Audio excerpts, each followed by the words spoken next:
안녕하세요. 여성을 위한 여성 변호사 안기욱입니다. 많은 분들이 시청을 해주시는데요. 아직도 구독, 좋아요 안 하신 분들 함께 눌러주시고요. 오늘은 제가 그 시청자의 정말 간절하고 애절한 그런 사연을 한번 좀 소개해 드리려고 합니다. 저에게 긴 장문의 메시지를 보내셔서 제가 한번 읽어 드릴게요. 제 고향은 강원도입니다. 사촌 오빠가 소개해준 남편을 만나서 연애를 했습니다. 남편은 저에게 호감을 보이며 결혼을 막 서둘러대는 걸 보고 한편으로 당황하기도 했지만 저를 사랑하기 때문에 그럴 것이다. 그렇게 생각을 했습니다. 남편은 저에게 서울에서 사업을 하고 있고 시골에는 4명의 땅도 가지고 있다. 이렇게 얘기했습니다. 남편은 서울에서 제가 있는 강원도까지 매주 내려와서 데이트를 하고 돌아갔습니다. 겉보기에는 착하고 소박해 보여서 저도 호감이 생겼습니다. 교제 시작한 지 5개월 만에 결혼식을 올렸습니다.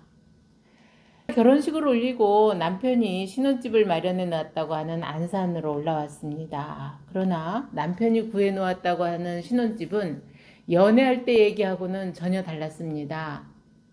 보증금 2천만 원짜리라고 하는데 허름한 반지하 단칸방이었습니다. 비가 조금만 와도 벽에서는 물이 줄줄줄 흐르고요. 화장실도 여러 세대가 공동으로 사용하는 그런 집이었습니다. 남편이 사업을 하고 있다고 하는 것도 모두 거짓말이었고요. 난리를 하면서 일을 하는 날보다 오히려 노는 날이 더 많을 정도였습니다.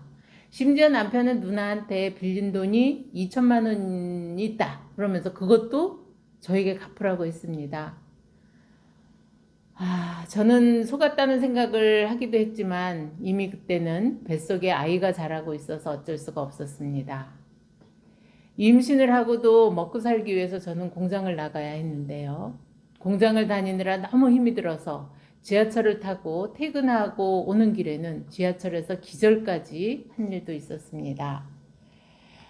제가 더 이상 임신 상태에서 직장을 계속 다니기가 힘들어서 그만두고 당장 먹고 살 게 없어서 그 2천만 원짜리 전세보증금에서 1천만 원짜리로 줄이고 월세 18만 원을 내는 집으로 이사를 했습니다. 남편은 그 1천만 원 돌려받은 걸로 사업을 한다고 그 돈을 내놓으라고 했습니다. 그래서 그 돈을 다 가져가고는 정작 집에는 생활비를 한 푼도 주지 않았습니다. 그러면서 오히려 대책 없이 가계수표로 이 대금을 결제를 했다고 합니다. 그러다 보니까 수표 결제일만 돌아오면 저를 들들들 볶아댑니다.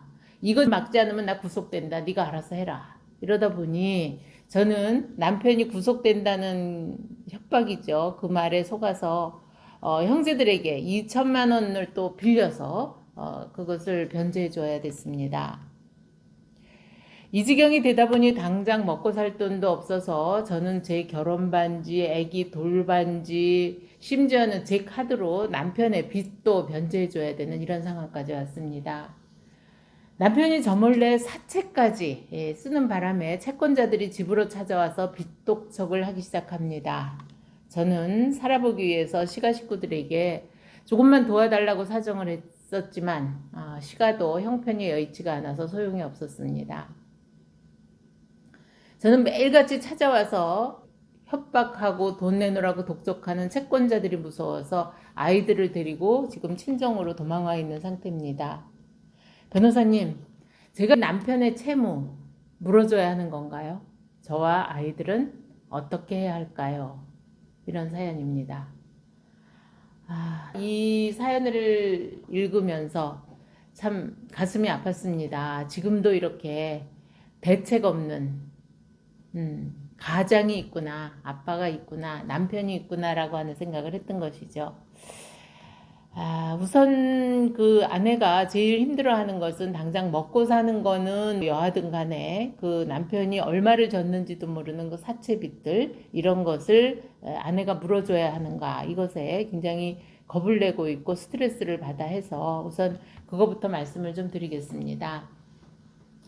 우리 민법에는 832조의 일상, 가사로 인한 채무의 연대 책임이라고 하는 것이 있습니다.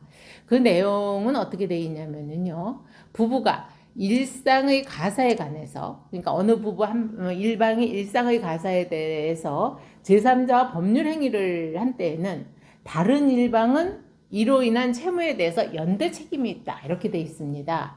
그런데 여기서 여러분들이 좀 관심을 갖고 보셔야 될 것은 일상의 가사에 관한 겁니다. 그 채무가. 사례를 준 분의 사연은 보면 일상의 가사, 그러니까 일상의 가사라고 하는 건 우리가 부부 생활을 하면서 생활비, 또 아이들을 키우면서 교육비, 병원비, 이런 것이 일상 가사에 관한 거죠.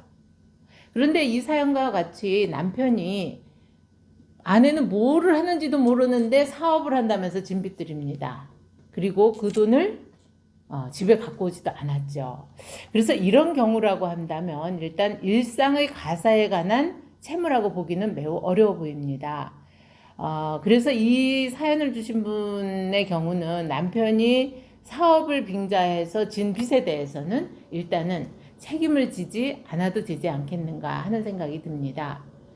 이런 사례들은 종종 있었는데요. 예를 들어서 남편이 도박을 하다가 빚을 졌다 라고 하는 경우도 마찬가지입니다. 도박빚에 혹시 아내가 연대보증을 해서 도장을 찍지 않았다면 도박빚을 이것을 일상가사라고 할 수는 없죠. 남편뿐이 아닙니다. 아내들도 간혹 왜 여자들 모여서 개하지 않습니까? 개 돈으로 또 부채가 생기는 경우가 있습니다.